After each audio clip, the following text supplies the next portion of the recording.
Welcome to What Have You with Rachel Jankovic and Rebecca Merkel. This audio is brought to you by Canon Press.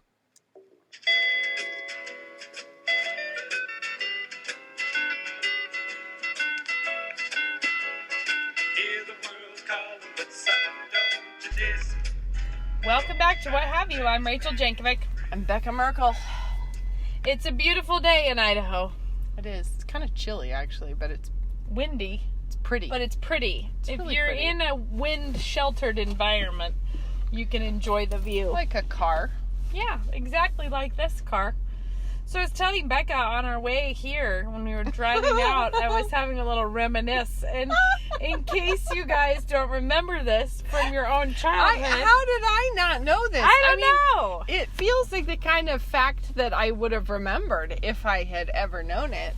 Yeah, so one of my daughters was joking, and I think this may be a quote from something else or something that somebody told her, or the cousins. I don't know. A few listeners all know where this originated. It's probably a meme from Yeah, somewhere. it was sort of like, what are some of your skills? Like a resume skills situation of saying, I can tell real butter from I can't believe it's not butter. So, I can't believe it's not butter came up in our lives for the first time. In a while. In many moons. And I was like, oh, yeah, Fabio. And And your kid... my kids all gave me a total flat face of like, Fabio, what does that even mean, Well, Mom? when Rachel brought this up, I was like... You could see I Becca had going into the time machine trying... that Fabio is a person that exists. But Fabio, even in the he's heyday... probably still around somewhere. Yeah, but even in the heyday... Where is Fabio? Maybe he does things at casinos right now. Probably. Maybe in the heyday of Fabio, even in his real prime time, I never understood how Fabio had gained any momentum anywhere. But also, like, what was it he did other than I don't just know. kind of be I himself? think he did. I can't believe it's not butter commercials. He probably posed for the fronts of grocery store romance novels. I think that's how I picture I think that's him. what he was. I think he was a model for the Bodice Buster novels, and then did other important work with butter alternatives. But the thing, I can't believe that you remember that. But the thing that really brought it all back on, and so I was like, wait. The really important reason we knew about the contribution to life that Fabio was for all of us was when he was opening a roller coaster.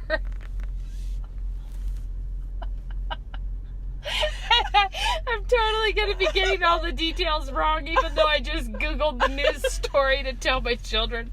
He was opening a roller coaster, and I thought he was dressed as a Greek god, but I don't think he was. He looked like he was just in a button-up shirt. But it was a roller coaster that was called like Apollo's Chariot. Or something like that. It was a Greek god reference. And there were a bunch of women in Greek goddess outfits around him. So he himself was not. Maybe he just was supposed to be godlike in his Fabio street clothes. I don't know. Yeah. But they're doing an inaugural ride. And just because God loves us, Fabio killed a goose with his face.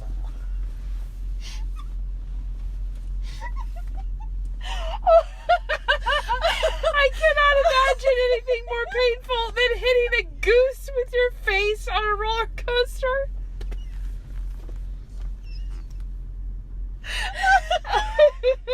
And he came back in from his first ride, the maiden voyage of Apollo's Chariot, with blood all over his face, and I think all over one of the Greek goddesses behind him. But I don't know this, but I assume that the blood was from his own nose, because I think he probably just hit the goose hard enough to kill it, but I think it would be your nose that would really bleed if you killed a goose with it. Oh, my land. That is so funny. I can't stand how hilarious that is. And It's just like the Lord lobbed a goose. It's so much like having a stick stuck in the spokes of a bike, you know? Like, just like, go be glorious on this roller coaster. with the hair flying in the wind. With your bedazzling self. And just face plant a poor goose. Never saw that coming. Anyways, that's just like one of the things that happened in the world that you just can't forget how much good there really is out there. And if you ever considered not being a Calvinist, I hope you'll remember that story. Or if you slip into the bad life of thinking that God isn't funny. Like that God isn't like isn't enjoying things. You just think, no, he did that. He really for reals did that. That was very carefully planned and executed. Oh, wow. And see, all this came to me fresh today, you guys, because I forgot that Fabio came upon me all at once yesterday. Was a thing, and I never knew about his time on the Chariot of Apollo. Yeah. Oh, heavens. Yep, that happened. And it's just good to remember. So it's good to, like, think one time in history that happened, and it's important. Oh, gosh. All right. If we were really good, we would have had a good spiritual moral to draw. No, there's nothing other than God is more fun than we are. Left to our own devices, we'd all be like Fabio. Yeah. But the Lord doesn't allow it. The goose is always there to take us down a peg. Oh, my word. Wow. So a long time ago, I'd seen a video that I just shared with some friends because in our conversation it came up. So I was like, oh, you guys should watch this. It was one from a Operation, it's Christmas Child, that, Christmas boxes for kids. Yeah. And, but it was a video of this 100-year-old woman who was sewing 100 dresses to put in boxes for little girls. Okay. Well, she's incredibly magnificent. She's like, everything is dear about her. Like, really sweet. And she's 100, and her husband died when he was 36 of a, massive heart attack. And at least one of her daughters has already passed away. Like, and she's just being so sweet, singing, and wake up pretty early between 2 and 4 most days and just get started. Word. She says, the Lord gave me hands without arthritis, so I'm gonna use them. And it's just really an absolutely precious little video. Okay. But there's this moment, and I recommend you all go look that up because it's amazing. It's just so good. But then there's a follow-up video because that one went viral and everything. So there's a follow-up video where they want to show her how impactful this video was that they did in the first place. Okay. And so she's sitting there clearly not tracking with it at all. In the sense of when they're like, do you have any idea how many people saw that video we made of you? Okay. She was like, I would have no idea how to even begin guessing that. And they're like 9.4 million or something people had watched this video of her. And she just kind of gets a sort of faraway look. And it's so cute because it's so somewhere between I don't believe you, but also but why does it matter?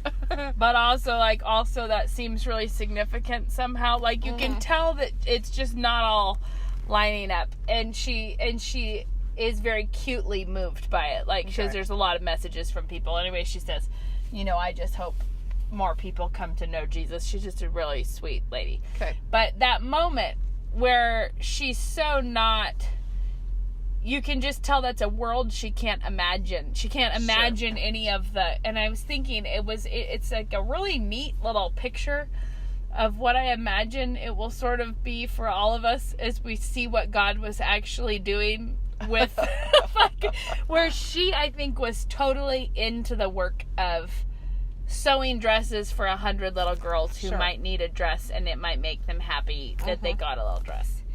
And then she's finding out that there's this whole other scene, and there's all these comments from people like, you know, I'm disabled and I'd been feeling sorry for myself, but your video was so encouraging and challenging, and it was like you could see that it was sort of like she's looking through a tiny portal into what was actually happening when she was just doing this. Yeah. She's just caught up in her faithful work and singing her song and doing her stuff. And I was just thinking that that's kind of like, it's like that's when we get to heaven, we will see more of what God was doing. Yeah. And how good it is that we don't see it now, or we'd be so captivated. We would never be looking at what we're supposed to be doing. And that was part of the thing, is she was so clearly over herself. Like, she's had enough of a life to not, she's not thinking that she's the end all be all. You know, she's like still throwing in front of most comments, unless the Lord takes me home, because at any second you might be called out of this business. Well, and it is so true that we can't see the vast majority of what's actually happening with our lives. And then if we do get distracted with that we still can't have, even being distracted with it can't give you the vision for it. You can't understand it. Right. You could just spend all your time not doing what you are actually supposed to be doing because you're wanting to look off at the bigger picture. I've been thinking this, like, especially right now, social media seems like a uphill slog in a bog right now. feels to me like more than social media. The news would like to leave that door shut. Oh, it's just like gracious heavenly day. I just feel like I'm gonna, you know what I'm gonna do? I'm gonna go out to my garden and have a look, see at the kale. And never you mind what dark deeds are happening on the internet. Wow. Well, it is outrageous. It is, but one of the reasons I brought this up is that I think there's this is what I thought we should talk about. And that is that there's this weird, what I would say is that in every Christian life you have to have a balance between knowing what is happening. It's sort of, I guess I would say, being in the world but not of the world. Being aware of what is happening in the world, but not being driven around by what is happening in the world, right? Like, needing to, it's not obviously sinful to know what's going on. But I think that most of us probably have an understanding in our own makeup. There is a transition point from it being useful knowledge to it being massively unuseful. Well, I think sometimes too you can get into a thing where you just keep reading about it, but the only thing it's doing is feeding a really unhealthy anger or fear or anxiety or whatever. It's very different than, wow, look what is happening in the world, and now I'm going to go and have my coffee. Well, I guess, you know. Yes, because if you're like, I know in my own life, there's a certain amount of like, okay, so that's what's happening. But there's another layer where if you dug another layer deeper into like, so what I'd really like to do is wallow around in what's happening in the world. That's what I mean. Well, it's then like you can only do that if you're not being faithful in your actual life. Like, because for me to do that would be for me to turn away from what I should be doing. Because it's like, are you a journalist? No. Are you a political commentator? No. Are you a senator? No. Well, it's sort of like if you were, I'm trying to think, like, say you bought a house that needed to be renovated. And you know it needs to be renovated. Everybody knows this. This is what you did when you got it. You're speaking words that I identify with. In a minute I'm going to go beyond words you identify with. And let's say that in your moments of evaluating the situation, you find that there has been thousands of rats living in the cellar of this place. Well, like the first time you find the rat poop, it might be worth your time to evaluate it. Yeah. Like to be like, okay, there's a rat poop problem. Something's happening here. Yeah. What does it mean, and how can we prevent it, and how can we not make ourselves ill by the effects of this? But that's a whole other thing than, like, devoting yourself to putting on a headlamp and inventorying every piece of rat poop you can locate in the cellar and yelling to everybody else, "Here's another piece!" It's like, no, we've established that there is a rat problem. Like, let's just, having established that, let's work on having it not be a rat problem rather than... Okay, that's what I meant by, like, wallowing around in it. And the reason I think that this is important is because I think that this is a fundamental, like, it's really important to think about what was it that Jesus tells us to do, and what does the Word tell us to do. And it's not that work of like if I was to get up every day to check what lesbian bishops are doing somewhere, then I am not doing what I've been called to do. No. And for me to be focused on that is actually taking away your focus on other things. Totally. You don't have endless focus capacity. Right? So I guess I just have been thinking about the difference between being proactively faithful, which requires having some knowledge of what's going on around you, and being reactively, I wouldn't even call it faithful, but I think it means to be faithful. So I mean, but being reactively motivated by the world versus being proactively motivated and aware of the world. Right. No, it's true.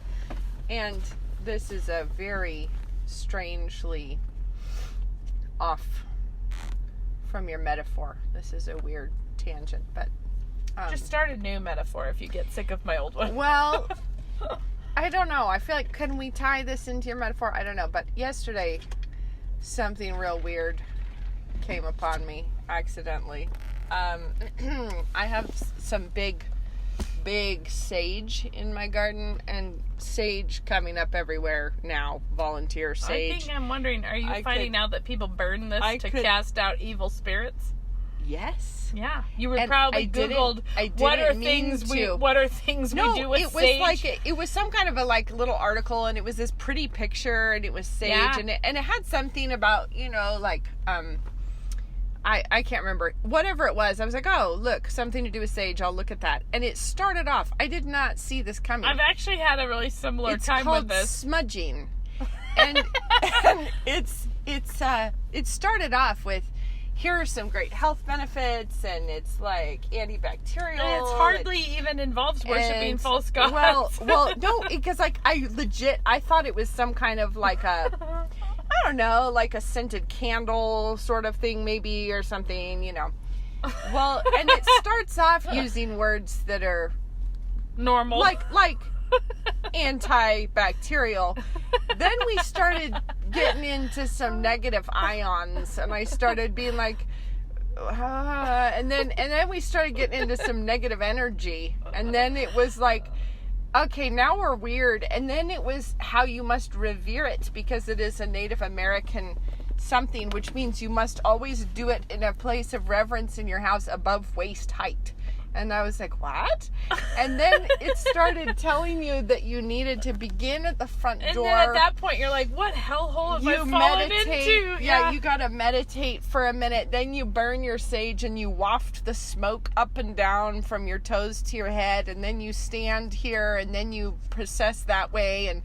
And then you do it in the corners, and you have to go around the seal of every window. And then when you come out, and by this time I'm hooked. I'm like, what is going on? And when you leave, Becca's like, I have a new Etsy business. I know. And when you leave the room, you request that it be shut and sealed so that, I guess, no negative energy can squirt back in there. But anyway, then by the time you get all the way around to the front door again, you've done your deed, I guess. Yeah. You push it. You're supposed to push the negative energy clockwise around and back out the front door. Well, then it said, you really want to consider doing this, obviously, anytime you move into a new house. Yeah, clearly. Or anytime you've had an argument in your house. You're going to want to get your sage out and cleanse the scene. That I'd like to just draw your attention to the fact that there'd be no faster track to an argument in your house than to start wafting burning sage around. Well, it's to get rid of your kids would like- have to do a full Athanasius on you. any kind of like aftermath in the energy fields from an argument. You've got to get rid of with some sage. Then I actually think I also, the reason I knew anything of this is because something about burning sage sounded fun to me. Like it was sometimes like, ooh, you can burn it like, for a nice smell. And you're like, wait a minute. I know, but it was the weirdest. And if you buy an antique, it might have been around some real negative energy, so you're gonna want to waft it about with some smoke. But it was just so. I was thinking of your pest. You have a pest in the house. There are ways of dealing with it that are effective, and then there are ways of dealing with it that are Isn't that the truth? not effective. Yeah, and trying to get after your attitude problems with an herb and a smoke is just not the way forward. I was telling Megan what I can't even believe is that I was like, yeah, I looked at a couch that I was thinking about buying. I didn't even do anything. I looked at it, and now my inbox is full of updates about what the CEO of my potential couch manufacturing business is doing about race relations. Guess what? It isn't. It is not the gospel. Whatever any of them are doing, it is not the gospel. It might have something to do with some which sage. means it's as weird as Christians trying to fix the negative aura of their sin problems in the house with a burning herb. With smudging it. It's like, actually, guys, you know that the sin has a solution. Yes. And we call ourselves Christians because allegedly we live by that solution. And that means that we don't get cowed into pretending that Jesus is actually not enough for these things. Right. We must come in with sage. That, like, he's and a smudge stick. Yeah, Jesus is insufficient for your antiques baggage. I'm gonna have to burn some sage. There's just a lot, but there's so many Christians right now who have been weirdly maneuvered into thinking that the only way to behave like a Christian is to do what the world tells you to do. Do what you're told ASAP. Yep. Yeah. And preferably, like the faster you do it, the more authentic your faith will appear. Yes. Yeah. Yes. Anyways, it's a weird time to be alive, but it's also a really, really good time to share the gospel and to know the gospel and to be profoundly unashamed of the gospel. And unfearful, because that is the driving. It's kind of equal parts fear. There's a lot of that. Then there's a lot of rage. There's a lot of bitterness. There's a lot of guilt. There's a lot of... I ran into a Christian thing somewhere that was like a prayer of repentance for the church about this. And it really hurts to look at. It's like, oh my word. I don't even know where to look with it. Honestly, I like a lot of this stuff. I'm just, it was a prayer of repentance, but it basically says, Lord, forgive us. So it's a prayer of corporate repentance. Okay.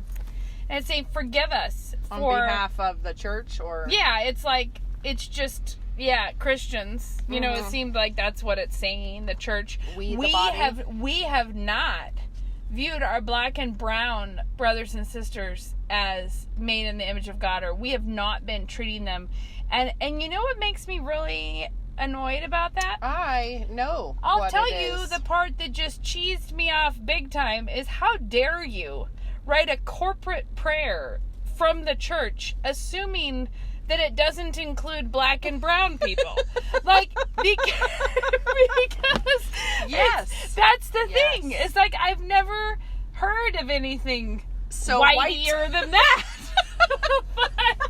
And it's allegedly a prayer of repentance about our whitiness. And it is so bad. It's so bad. And to be like, we, the church, must repent of not liking those people who are not in the church. I mean, like, what is that? It's so it's terrifying that this is how, Anyways, the reason I bring that up is only because some of those things are so frustrating. You know, when you see it, you're like, what? Like, how? Or the hilarity of whatever Tuesday that was when we certainly didn't hear from white people. Oh. When the whole world was white people putting black squares everywhere and yelling at everyone to put black squares everywhere and fighting about black squares because we're not going to talk today. That's going to be our day of silence. Hardly even noticed a white person anywhere when they... It was like, well, if y'all couldn't be a little more excessive in ostentatious. Right. So weird and bad. Anyways, all of this is just to say that all of those efforts are just so monumentally lame compared to the actual unity we're offered in Christ. Right. That for a Christian to get, like, industriously huffy and busy about them is to reveal how little you think of the blood of Christ. Right. Because you are acting like, well, that was a nice try, Jesus, but until I post a black square, things aren't going to be, things can't be fixed. Really it's like, fixed it. You know what will actually fix things is when we act like we know Christ. That will do something for us. Mm-hmm. And that really does abolish all of the enmity that is, I mean, it's impossible to have humans without developing animosities and hatreds and bitternesses and resentments, and they run deep and they run every direction. Randomly? Every direction. Because if you have different colors of people living next to each other, they can develop a hatred based on that. If you have a brother and sister living in the same house, sharing the DNA. Or a fat person and a fit person. They can start hating each other. It is so like... It's because sin is actually pervasive. And it doesn't have to have it's in every human heart. Right. And so it really can't be fixed outside of the blood of Christ, which is really the only and it's possible... and within the blood of Christ, it can't remain. Yeah. When people are cleansed by the blood, they cannot also hold on to their weird animosities. Right. And so, obviously, any kind of racial hatred or whatever is completely condemned by Scripture. But we do know the solution to it. And it's not what we're... Public activism and do-goodery. But even this is not do-goodery. It's like do-battery. Yeah. Do weird things and accuse others. But the real point in all of this, I think, is that it's so healthy to just be like, okay, has the world gotten weird enough in 2020? And I'm willing to say, yes, it has. Has it gotten weird enough to tempt all kinds of Christians to reactive fear instead of proactive faithfulness? Right. And that if you look at what is it that we're called by God to do? It's like, let's think of some things. In everything, rejoice in everything, right? That's one of the, like, rejoice specifically when people are lying about you and hating you because of the gospel. Like, not like, well, that's because you forgot to grieve with them. You're there, like, it's not, you're supposed to rejoice when this kind of thing happens. You're supposed to be practicing hospitality and respecting your husband and loving your neighbor. Casting your cares upon the Lord. Casting your cares. You're supposed to be disciplining your children. You're supposed to be rejoicing in the Lord, walking in the light, having fellowship with one another. Yeah. Those are the things that we're supposed to be doing. We're not supposed to be... And if Christians could act like that in the middle of cultural pandemonium and chaos, that's exactly the kind of thing that the outside world will see and say, how can I have that sort of peace in this storm? Mm-hmm. What does it mean? Why are you like this? And- How can you be happy? Right. And if you're racing around in a, frantic fluster all the time, why would they want some of what you've got? Or they can't discern any difference between how you're living and how they're living. And I think there's a lot of places out there right now where they're, like, if you have to go to the store, you're kind of going to, like, a boarded up, weird place full of people with masks on. Like a fear-dominated place. This is your big opportunity to show the hope that you have, to not be fearful, to be joyful, and to be rejoicing, to be actively living in the faith that you profess, and to be just doing what the Lord called you to do. And it's kind of like there's no bigger way to share the gospel than to believe the gospel, because if you're actually believing the gospel, you can't help but be sharing the gospel, because that's what it's doing. It's like, I actually believe we're safe right now. I believe that we're in God's hands. I believe these things, which and that means He that controls you're all of projecting it, down to the goose. He's taking out Fabio's pride.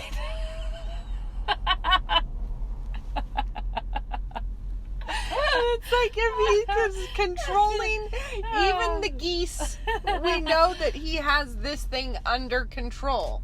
Yes. It feels very Psalm 2, though, doesn't it? The nations raging. Why do the heathen nations rage? Vainly the rage. peoples plot vain things. Oh, vain things they're plotting. Against That's the true. Lord and against his anointed. Yeah, it's true. Why? Oh, wait. Yeah. But I can't keep quoting that unless we try to just Sing burst it. into song. Maybe we'll pass on that one. I'll tell you one of the worst things about being part of a psalm singing people, which there's a lot of real blessings there, but is finding out that you learned the alto part and you can't sing the dang song without the other people. Yeah. Sometimes I try and be like, the one that goes, and my kids will be like, you're singing the alto. And I'm like, I was thinking that sounded like a really boring melody. a lot of D&E, but not a lot of other stuff happening. Anyways, my point is that's why I'm not bursting into singing Psalm 2, because I'm not even sure I could. Right. Well, there you go. Well, I guess we said every We word said we that. have We've today. got it. So, what projects are you about right now? Well, I have been in my garden actually kind of a lot. Checking on kale. I'm hoping to make it grow. We'll see. It looks if awesome. will. So I think it is growing.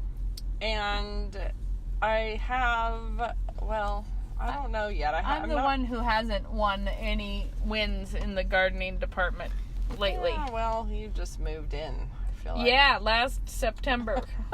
Yeah, fresh. Yeah. Do you guys remember that? Just last September, all my worldly possessions were out in the rain and the dirt. That's right. We've recovered since Yeah, then, we kind so of that's bounced good. back real cautiously. I joke that we've completed phase 1 of moving into a big new house, and we've moved into phase 2 of moving into a big new house. Phase 1 was that you move in all of the things that you saved that you might need in your new house. And phase 2 is you get rid of all the things that you saved for your new house that you're realizing you don't need. Didn't want. I hope anyways. that phase 3 is the phase where I buy a couch for the place that doesn't have one. That's fun. I did order some more wallpaper for my front room, and so when that arrives, but then that's like endlessly delayed because of COVID. So we'll see when that wends its way in. I have to do that, and Ben is still making me drawers like a champion, and I now have a grand total of 6, you guys. And he's about to have 3 more done, so I almost have 9. So fun. But I did find marble.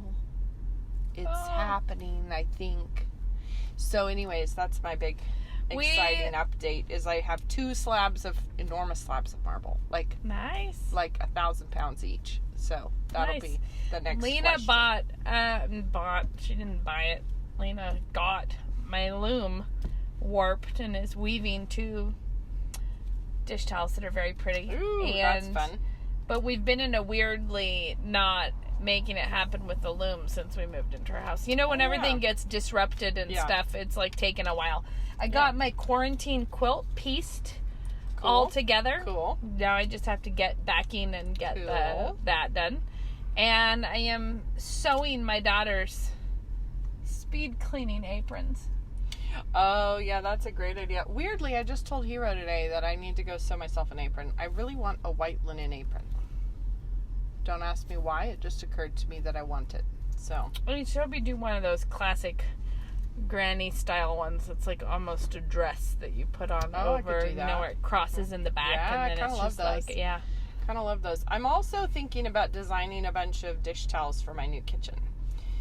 That's kind of something that's been rattling about. But my next set of things to weave, I get really derailed on all the things that you could be weaving. It's really easy to then move ambitiously beyond your own skill set or materials lists. Yeah. But this next one is it's a 13 towel warp, so it's as long as 13, and you change the treadling and the color, so you can do 13 hand woven towels. Okay, that's awesome. In all different patterns and colors, and I have all of the yarn for it that is a cotton linen blend, so it's called Cotland. It's just a really wonderful hand that, like, it feels awesome. Okay. So, just telling you. That sounds amazing. Well, that's my next plan. I ordered a bunch of fabric for the president's dinner that's coming up in August. The table linens that we do for that, I designed and I ordered it, but this time I ordered it from a company in China, and I'm kind of excited about it because I think it's going to be more sort of color fast, and it is a dish towel company. This is what I'm saying. And so I was realizing that opens up a whole world of possibilities of like, what if I designed a bunch of dish towels? Guess what else leads me astray on weaving? Really, this is fun. I haven't done it, guys. This is what's the word that I'm looking for here? Not ambitious. This is someday things. Crazy? Is that the word? No, just a thing that someday I like to think I will have done. Okay. You know? Bath towels. These huge, big, like hand-woven cotton, big like those Turkish bath ones? Like a woven one? Not like terry, but like... No, yeah, they're not like terry, but they're not like the Turkish ones. Well, I mean, maybe they are like a Turkish one. They have more of a pattern on them. They're like a thicker hand-woven. Okay, well, that sounds kind of fun. I was like, probably I need that. Probably we should have those someday. We'll see. Well, I'm not planning to hand weave my dish towels for my kitchen. I just would like to design the print. I am, Becca. Have them printed, then they're duplicatable. I can just order more if I need to. Yeah, but I would get sick of having the same one. Not the same one. You have to do a whole variety pack. A whole flight of them. Yeah. Don't you think that'd be fun? All right, well, try me out. Give them to me for my birthday, and I'll see if I like it. You can weave me a towel, and I'll see if I like that. I will someday. I did once give you one, didn't I? A dish towel, yes, but not a bath towel. Oh, I'm not weaving you a bath towel. That's too far on my horizon. Luke and I have been married. It will be 17 years this summer. Yeah. And I informally put a pin in the plans to weave a colonial coverlet by our 20th anniversary. Oh my goodness. But the times are coming by fast, because that was when I got my loom, that I was like, no problem, I'll be good enough to do that by then, but that'll be easy. It might not come together as fast as I hoped. So what I'm saying is I won't have time between now and our 20th anniversary to weave you a towel, Becca, because the weaving takes more work than... That's hilarious. But it's so fun, but it's so fundamental, like old, like, you know, when Luke and I took that, we were doing pottery with Mike Wendt in Lewiston. Yeah. I really like him. He's fun because but one of his points that he keeps making is that, like, you can't, like, if it works, you're doing pottery Like, you're not, everybody gets so into how things are done in the ultimate way and the right way. This is true of like sourdough, pottery, like gardening, all of these things. It's so true. It's actually just a craft that people had to make up ways to do it for as long as it's been happening. And there really is not like a wrong way to do it if it's working. Yeah. And that's the thing with weaving, is that there's so much variety in how you can do it. There's not one way to do it. It's not like threading a sewing machine where you don't innovate and use your brain on that and do new techniques on the tensions and stuff because it was designed to do one thing. But it's a more, I don't know, it's like more like a mental puzzle for yourself to figure out. Like, this is a human relationship to trying to make something. Right. I like those things. Yeah, it's true. And now that we're in summer and it's like you have to sort of shift gears, in the foods that you're eating, we threw away our grill, like, right when the weather was warming up, because it was totally like horrible and old and broken, and it like we couldn't even get it to turn on, so we just chucked it. So we're completely without a grill right now, and that really puts the squish on being able to do summery foods in my mind, because we got a Traeger smoker.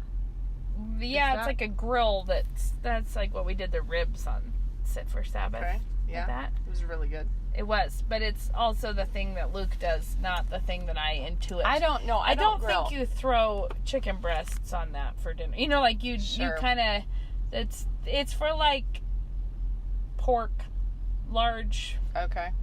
I mean brisket and ribs and like. Do you have another grill? No. Oh, see, yeah, and I'm just I'm finding afraid myself that whatever we have, we'll have to crowd it into that corner down below our house where it won't blow the wind. away. You have to sink an anchor into the bedrock. Before we figure out how to really make a safe space, you know how some people bury their trampolines? We could do that with our grill. So you could just have it like at the floor level, a little lid. You really need the full like built-in outdoor stone kitchen thing. You make a great argument for that. Yeah. You do. It's the wind piece. I had a dream that I won $10 million. Wow. I wonder if it was prophetic, Rach. Yeah, well, I don't think so.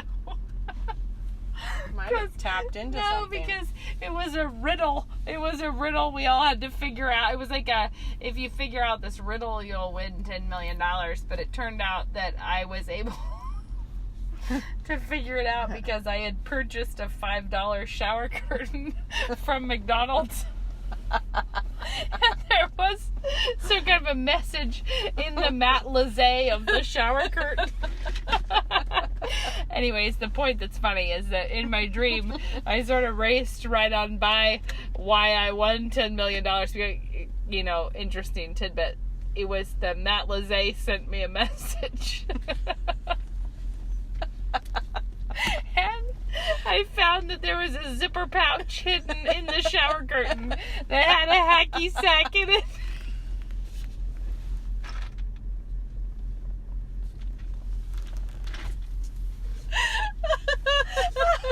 Sounds pretty true to life.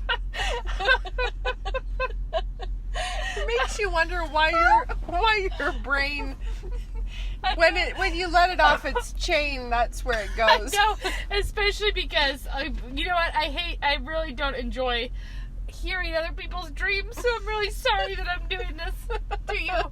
But it included that the riddle referenced paradise, but it was a spoken riddle. Okay. And I suddenly realized what if it is pair of dice and on the matte laissez there was a pair of dice, and so I unzipped the secret pouch and found the hacky sack. But the part that's so funny is I won a ton of money in my dream, and that part we just zoomed right past, and then the whole rest of the dream was my normal life, trying to figure out like the wind problem at our house, and like how are we gonna figure this out with the garage? Well, we with better $10 do that. million, you could figure it out more easily. Exactly. It was like suddenly my problems are just made clear. I can That's just. really funny. Yep. Sorry. Oh, I don't mean to tell my dreams to people, but it was a funny one. I was like, if any of you are dream readers out there, don't read too deep into this one, please. Oh, I feel like we meant to talk about Grace Agenda. We probably Should did. we? Do you know details? Can we not really do that? We can. I mean, what sort of details are you needing? Because Well, I was realizing I don't actually know. I don't have my phone, so I can't look it up. it's in August, and I know that August 12th is the President's Dinner. So, if anybody out there wants to attend the Nate's President's birthday. Dinner, so there's that, and then the next day is NSA graduation, and then it is NSA convocation, I think the next day, and the beginning of Grace Agenda. I think it's Wednesday night is the President's Dinner. Thursday is graduation, and that's And then Friday is the David Bonson is going to be speaking there, and then it's the next morning, Friday morning, is convocation, and then the beginning, that's when we're doing our conference, I think, is Friday. women's pre-conference. And then Saturday all day is Grace Agenda, and it's going to be a great time. There's lots and of Friday extra... is the open house at my house. The What Have You open house. Yes, and there will just be loads of parties all over town, you guys. Yeah, Saturday is so many things. It'll be great. I'm really thinking it's going to be a fun week. So it will be fun. So if you've been feeling especially isolated, away from, like if you're somewhere where things have just been hard and sad, I would encourage you to consider this, because it is true that the joy of the Lord is our strength, and being with other believers is a important gift that God gives us, you know. And if you're feeling discouraged and beat down and struggling along, the conference is on practical Christianity. It's like the 101 of what it means to be a Christian and how you go about doing that. And hopefully the community in that time, it is a really warm and vibrant and busy and hilarious Christian community. Yeah. And we love to have other Christians come share in it and be a part of it. You know, usually Canon Press, there's a evening party, it's an after hours party. Then it's a prospective student time. I think there's even a singles thing, maybe what is it? Maybe a Sunday. I'm not sure when that is. I don't know. There's and even then of course a singles there's church thing on Sunday. Church, lots of fun stuff. So seriously consider coming to visit us and come get a glimpse into the weirdness of North Idaho.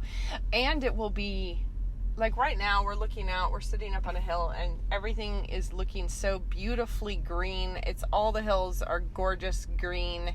But by August, it's going to be getting ready for harvest. Everything is going to be usually gold. Is harvest. You might be here for harvest moons. Yeah, it'll just be living in beautiful. a giant sea of wheat. Even if it's super hot in the daytime in August, it still gets cool at night. This is a real feature of Idaho that we are proud of. I remember the first time I was down south. Yeah. And I walked outside after dark. I was just insulted. That's how I felt. I felt personally hurt when I was in Virginia in the summer. And it was just muggy-tastic all day. And I hadn't really thought through it that I was the whole time just waiting for the sun to go down. The night. I was like, as soon as the sun goes down, some of this nonsense will clear up. And then the sun went down and I was like, what? This is not changed. Nothing changed. I think it was on that same trip that we were up in the mountains and there was a river and got in, and it was like, why is your river hot? Warm. And it felt really, really sketchy to me to have a warm river. Because here, even on the hottest day, if you try to get in a lake or a river, you're gonna go. You jump in a lake and you'll be like, whoa! Like, oh my word! Because we keep our water chilled. We keep it fresh here in Idaho. Yeah. So anyway, it would be great to come in August, everyone. That is the time that you should. Yes, and we would love to have you, and you could love to laugh at us while we have too much on our plates during Gray's Agenda. Right. There will be a certain harried thing glassy-eyed going on. It'll be like we're looking right now over kind of like the backside of the golf course, and I will say, if you're a golfer, I think this is like a fun, because it's so hilly in Moscow that it's a very hilly golf course, and I've heard people be really surprised about that when they come from other places. We one time went sledding on the golf course. You're not allowed to do that. It's very, very frowned upon. We were allowed to. Back in the day when there was children. Enough snow coverage. No, it was like at a certain amount of snow coverage you were allowed to sled on it. Okay. When it was in college, and a bunch of us met. It was late. It was like a midnight sledding run. Okay. And as we all stood at the top of a hill, looking down it, wondering if this was a good idea or a poor idea, because I think there was a fence down at the bottom. It looked like there were some question marks. Yeah. And a guy comes just running from behind as we all stand there looking out to see if this was a good sledding place, and just dives on a runner sled. Okay. And it was sitting there. So he just goes shooting off this hill in the darkness on a runner sled, as we all just stood in silence to watch how it went.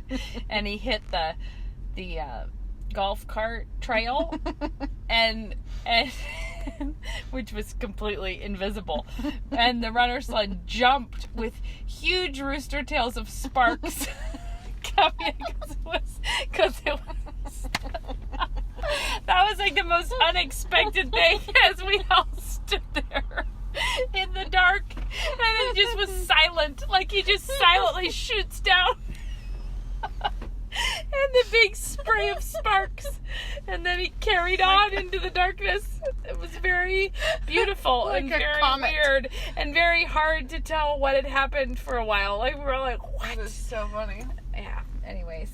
But you can't do that when you come for Gray's Agenda. It won't be on the table. One thing is, after the fields are harvested, remember where you get like a cardboard box, and you like go a refrigerator box, slide down the stubble. Yeah, and You've never had a worse time than that. It is so painful, but also so fast, and like allergy nation. Oh, yeah. Like, by the time you get to the bottom, your face has swollen up. You can't breathe.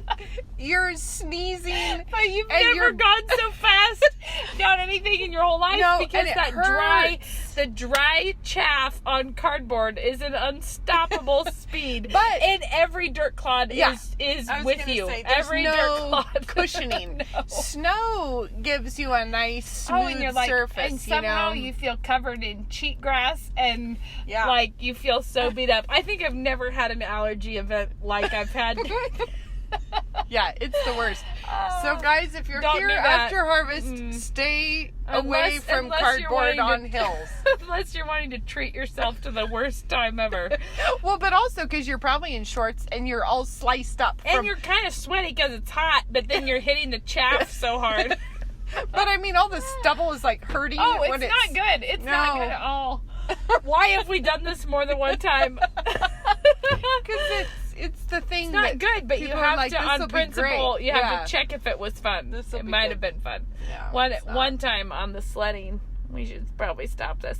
My brother and his friend wanted to put a couch on skis for peak sledding experience. Not only did they want to, they did. No, they didn't. Yes, they did. No, they got the skis, but then they felt like they couldn't figure out how to get a couch on it that would not kill you at the like if it wrecked. Then you'd be wrecking with a flying couch, which I didn't remember seem... them having a couch on skis. They built instead the platform that they were going to put the couch on, and then realized that actually this would work fine without the couch. So we had 4 skis with these long bench across it and a footrest. And we got 13 people on this thing. So we're at the top of a really big hill, also in the middle of the night, probably, when we did this. And it was a big hill, 13 people on it. We're like, let's see how this thing does. And it had a little footrest. And as soon as it started, you could tell that we were going to peak speed on this thing. Like, it was so much weight on so few skis. Starts flying down the hill. But the footrest is shaving the top layer of the snow off straight into our eyeballs. So you're going incredibly fast with a straight, it was like putting your face in the output of a snowblower, you know, like just going and getting your face right on in there. So immediately everyone flings their arms over their faces. So everyone is ducking their heads. And it was like, it's weird. It's almost like a spiritual experience to be with 13 people in the middle of the night, in the dark, flying down a hill in total silence. And everybody's like buried their faces. And we shoot down this hill and halfway up the next hill and then start going backwards, like we're like swinging down the hill the other direction. And it was amazing. It was a monumental piece of engineering. We needed a major windshield on that thing because it got us going real fast, and it was a nice group time that we had. But I think at the end it was sort of like everyone was like, whoa. It was not one of the rides where people are laughing the whole way. No, it was just like in total silence we descend into the darkness. And I feel like we could bring this full circle by saying it was Apollo's chariot. It was. We didn't but hit without a goose. the goose. Well, and nobody was dressed up like a Greek goddess. We weren't trying to do anything Maybe like next that. time you so, can yeah, do that. We'll try that another time. Yeah. Well, anyways, Well, guys, that was a random collection of things. this was sort of this episode featured heavily some flashbacks. The flashback episode.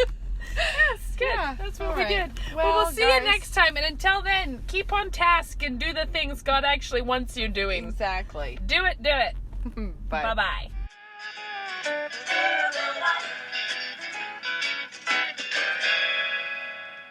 Thanks for listening to this week's edition of What Have You. This audio is brought to you in part by New St. Andrews College. Are you wondering if any college will be open this fall? Look no further than New St. Andrews College. Graduating leaders who shape culture, living faithfully under the lordship of Jesus Christ.